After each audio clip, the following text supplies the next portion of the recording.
Hi, today, guys, I'm going to be reading I Survived, the Joffrey Tornado 2011. A destructive force is about to hit the city of Joffrey. 11-year-old Dexter has always wanted to see a tornado, so when he gets the incredible opportunity to go storm chasing with the famous Dr. Newman Gage, he has to say yes. Dr. Gage is the host of the Tornado Mysteries, the show that Dex and his older brother Jeremy watched every night, and how Jeremy joined the U.S. Navy SEALs. And you have Joffrey. Dex certainly knows how deadly tornadoes can be, but this one isn't heading toward Joffrey, and wouldn't it be great to have a brave and exciting story of his own to tell?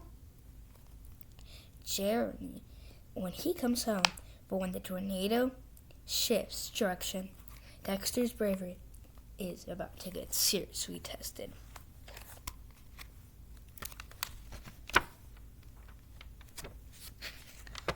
I Survived the Destruction of Pompeii, 1879. The Battle of Gettysburg, 1863. The Great Chicago Fire, 1871. The San Francisco Earthquake in 1906. The sinking of the Titanic in 1912. The Circuit attacks of 1968. The bombing of Pearl Harbor, 1941. The No-No invasion, 1944. The attacks of September 11, 2001. Hurricane Iota, 2005. Sorry, I couldn't say that right. And then the Japanese tsunami, 2008.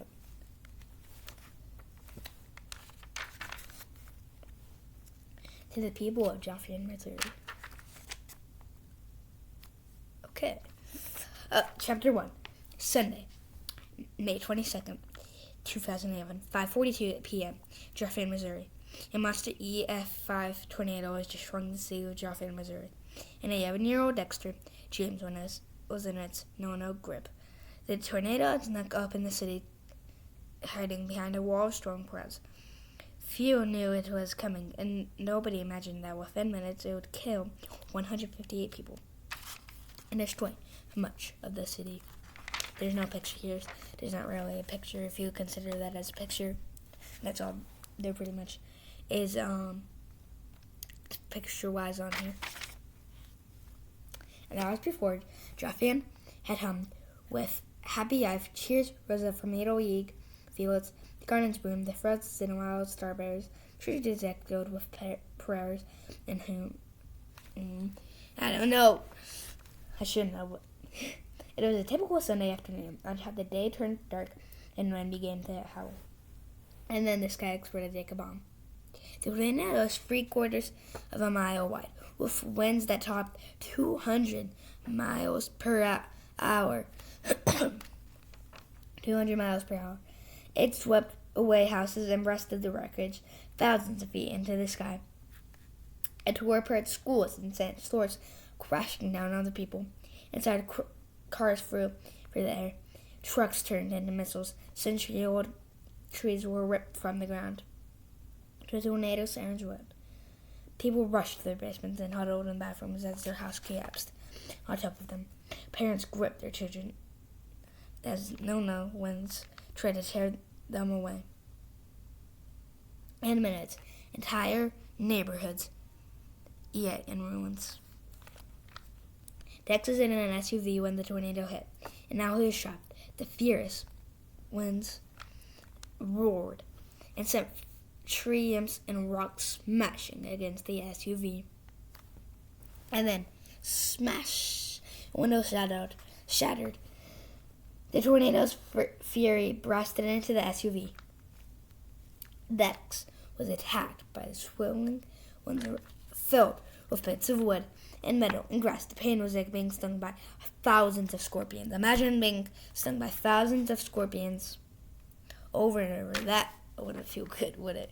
The tornado's fury blasted into the SUV.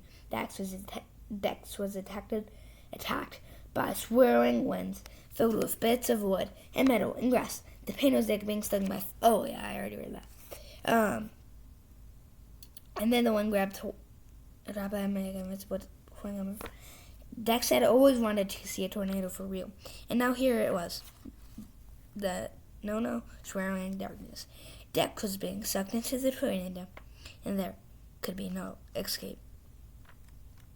So imagine being stuck in one of the worst tornadoes in America, even the world's maybe even the world's one of the world's biggest tornadoes. Maybe America's, maybe the world's. It was a pretty big tornado, I think. It was. So, Chapter 2. 1 day earlier, Saturday, May 21st, 9 a.m. That was a short chapter. It was pretty short, guys. It was actually pretty short.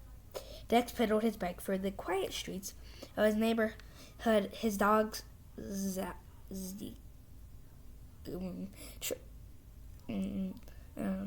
right beside him. He was studying an arrow-shaped cloud in the bright blue sky when shouts echoed from just ahead. Dexter, Dexter, Bassamam and two identical beyond heads bounced up over a rose bush. It was the little Tucker twins, Steffi and Bobby. Tex wasn't thirsty, but no way he could just ignore the growls. Dex's parents and Mr. Tucker had all grown up together in Joffian. Before the twins were born, Mrs. Tucker worked at Joffian High School, where Mom and Dad both taught math, apparently. Apparently, their mom and dad in the story both taught math. Okay, so there were about 50,000 people living in Joffian. There were about 30,000 people living in Joffian, and it seemed that at least half of them were particularly part of Dex's family. Dex stopped his bike in the Tucker's driveway and took a quarter out of his pocket. So, 25 cents. So, 25 cents.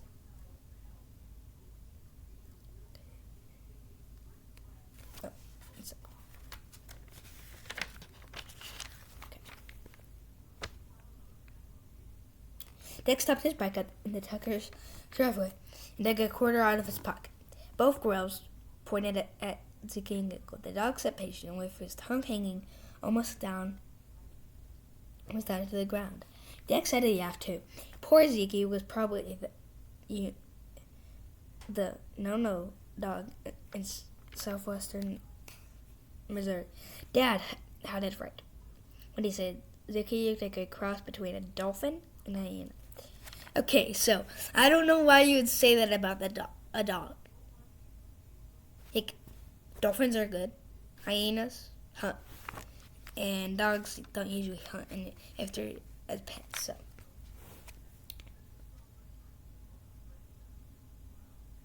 So I need to find my dog. But who needed good yolks when you were the best dog on the planet? Dex choked down.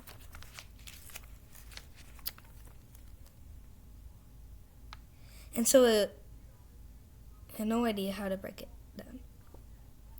And so it was a happy surprise for Dex that suddenly Dylan and his pals wanted to sit with. He said, "Delicious," he said, smacking his. Ooh, apparently that's what he did. Okay, so guys, that is going to be the video. Thank you guys for watching. If you want there to be a part 2 to this, let's get this to, let's say, 4 views and 4 eggs. And then there will be a part 2. Okay, so guys, please like the video and hit the subscribe button. Like the video and have a good day. Goodbye.